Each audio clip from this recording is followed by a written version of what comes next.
এত বিয়েবাড়ি খেলে হবে বলো? মাঝে মাঝে তাই একটু হেলদি খাওয়াও দরকার। তাই বিটরুট আর ক্যারট বয়েল করে নিয়েছি, নিয়ে পেস্ট করে সেটা আটার সাথে মেখে নিচ্ছি। বয়েল করা বিটরুট আর ক্যারটের জলটা কিন্তু ফেলিনি, ওটা দিয়েই মেখে নিলাম। চেষ্টা করছি একটু গোল গোল করার, বাট গোল গোল ঠিক হয় না। কিন্তু একটা মজার ব্যাপার হলো পিঙ্ক পিঙ্ক রুটি হয়েছে। আর এটা দিয়ে খাওয়ার জন্য সাইড ডিশে কি করছি দেখো। আলুটাকে একটুখানি সেদ্ধ করে নিয়েছি, নিয়ে একটু নুন হলুদ দিয়ে ভেজে নিলাম।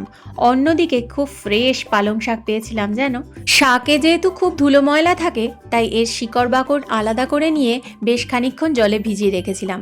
তারপর ভালো করে ধুয়ে নিয়ে ঈষদ উষ্ণ গরম জলে এটাকে একটু ভাপিয়ে নিলাম এপিট ওপিট করে। আর সব থেকে মজার ব্যাপার হলো, যদি ঠান্ডা বরফ জলে এটাকে ডুবিয়ে রাখা যায় তাহলে এর কালারটা চেঞ্জ হয় না। আমিও ঠিক তাই করলাম, দেখো বরফ জলের মধ্যে এটাকে ডুবিয়ে দিলাম। অন্যদিকে আলুটা ভাজা হয়ে গেছে, আর নিয়েছি 3টে পেঁয়াজ আর কিছু রসুন, সঙ্গে 2টো কাঁচা লঙ্কা দিয়ে এটাকে পেস্ট করে নিলাম। এবার কড়াইতে সামান্য তেল, জিরে, শুকনো লঙ্কা আর একটু নুন দিয়ে দিয়েছি যাতে ছিটে না আসে। তারপর পেস্ট করা মশলাটা দিয়ে ভালো করে কষতে থাকলাম। একটা টমেটো ভালো করে পেস্ট করে নিয়ে সেটাও দিয়ে খুব ভালো করে নুন হলুদ দিয়ে কষলাম। আর এই যে পালং শাকটা বেটে নিয়েছি, বেটে নেওয়ার পর এবার গরম মশলা দিয়ে এটা খুব ভালো করে কষতে হবে।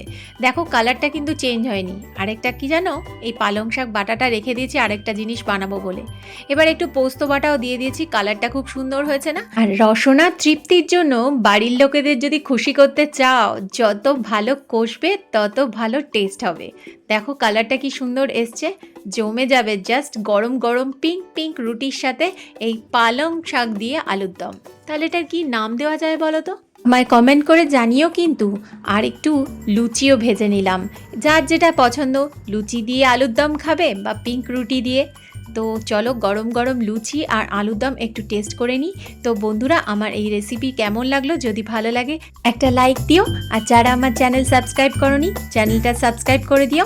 আজকের মতো টাটা।